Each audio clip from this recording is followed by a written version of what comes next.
विद्यार्थियों, आइए पढ़ते हैं उत्तर प्रदेश माध्यमिक शिक्षा परिषद प्रयागराज के कक्षा 12 की हिंदी और सामान्य हिंदी के अंतर्गत अयोध्या सिंह उपाध्याय हरिऔध द्वारा लिखा हुआ आज का यह है शीर्षक काव्य पवन दूतिका। इसके बारे में इसका पहला वाला पद्य आपको दिया जा चुका है। एक प्रश्न किया गया था जिसका उत्तर अभी नहीं आया है, कमेंट में जरूर उत्तर दीजिएगा। आज इसका दूसरा पद्य पढ़ते हैं। पढ़ने से पहले निवेदन करेंगे कि वीडियो को अपने मित्र बंधुओं में शेयर कीजिए और यदि कोई बात पूछनी है तो कमेंट कीजिए। तो अब जो है, हाँ, एक चीज़ और, जो नए विद्यार्थी हैं वो चैनल को सब्सक्राइब करें।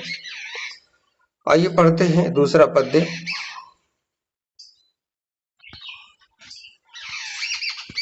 संतापों को विपुल बढ़ता देख के दुखिता हो, धीरे बोली सदुख उससे श्रीमती राधिका यूं। प्यारी प्रातः पवन इतना क्यों मुझे है सताती,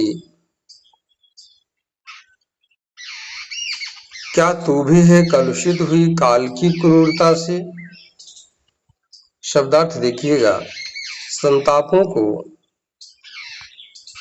वियोग के दुख को, विपुल असीमित बढ़ता बढ़ता हुआ देख देख करके, दुखिता हो दुखी होकर, धीरे बोली धीरे से बोली सदुख दुख के साथ, उससे उस आने वाली पवन से, श्रीमती राधिका यूं राधा जी यूं इस प्रकार। प्यारी प्रिय प्रातः पवन सुबह वाली पवन जिसका स्वभाव सबको सुख देना है, वह क्यों प्रश्न है मुझको सताती कष्ट दे रही हो। तुम्हारा काम लोगों को सुख देना है, लेकिन तुम मुझे दुख क्यों दे रही हो। क्या तू भी है, क्या तुम भी हो गई हो कलुषित दूषित काल की समय की क्रूरता से, निर्दयता से। जब समय विपरीत होता है तो अपने लोग भी जो कभी सुख देने वाले होते हैं दुख देने लगते हैं। तो क्या तुमने भी समय के साथ तालमेल बैठा लिया है। आज हमारा समय दुख का है, तो क्या तुम उस दुख के साथ मुझे दुखी करने आई हो। तो विद्यार्थियों, अब इसका हम प्रसंग समझते हैं। प्रस्तुत पद्यांश में झरोखों के रास्ते से आई हुई पवन से राधा जी अपने मन की बात कर रही हैं।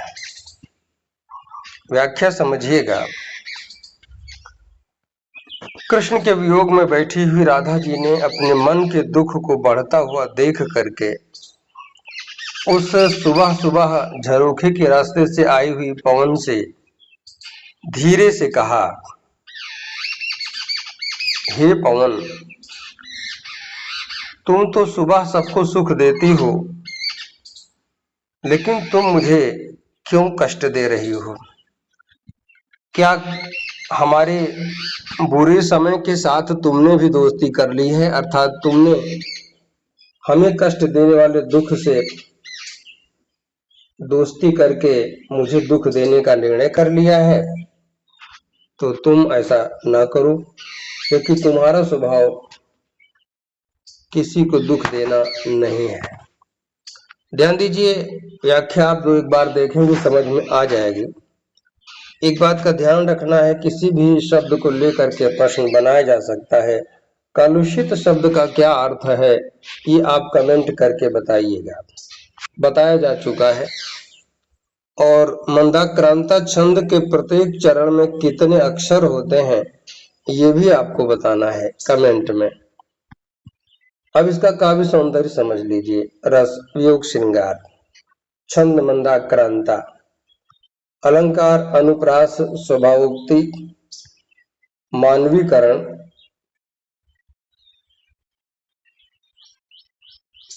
भाषा, खड़ी बोली, शैली प्रबंधात्मक गुण, माधुर्य और शब्द शक्ति लक्षणा। अगले दूसरे यानी कि अगले वाले पद्य को, तीसरे को देखते हैं। मेरे प्यारे नौ जलद से कंज से नेत्र वाले, जाके आए न मधुबन से और न भेजा संदेशा।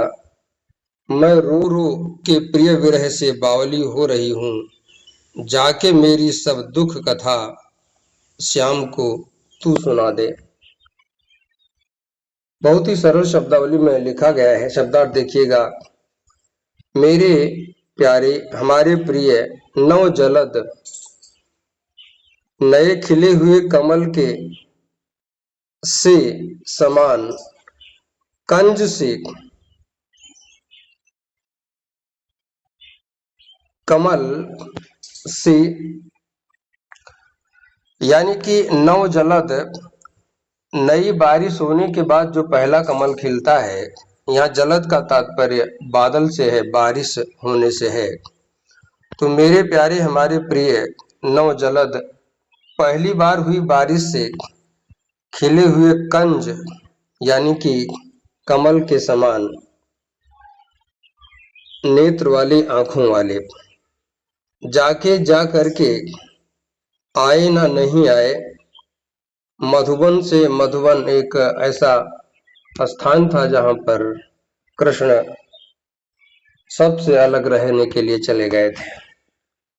और न आए और नहीं, और न भेजा, नहीं आए और न भेजा ही संदेशा, कोई सूचना। मैं रो रो के, जो भी उनका विरही होगा उसको रोना तो है ही।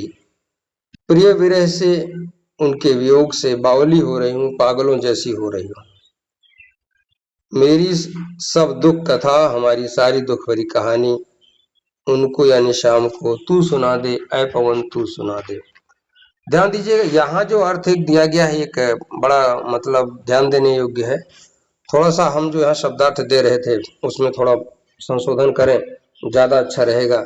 नव जलद का तात्पर्य है नए बादल के समान सांवले, क्योंकि कृष्ण का जो रंग था वो बादलों जैसा सौम्य और सांवला था। ये बादलों में गुण है जो सांवले भी होते हैं लेकिन दिखने में खूबसूरत भी लगते हैं, वो भाव यहाँ पे है। अब इसकी व्याख्या समझते हैं। कंज कहते हैं कमल को। ध्यान दीजिएगा, व्याख्या समझिएगा,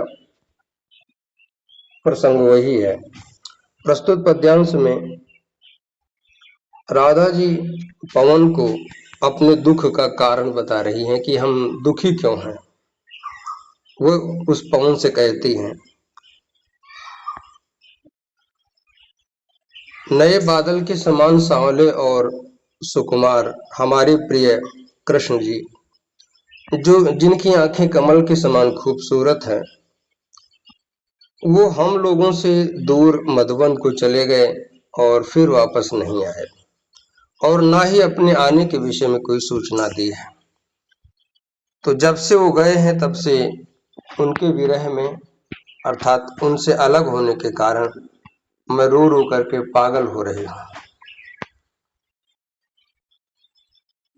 हमारी तुमसे यही विनती है कि तुम जाओ और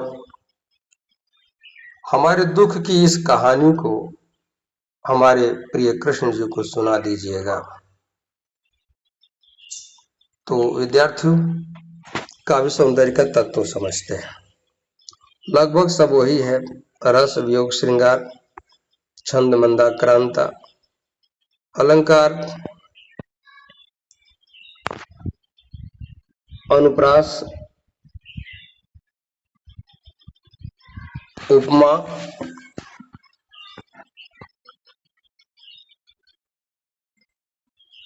स्वभावोक्ति,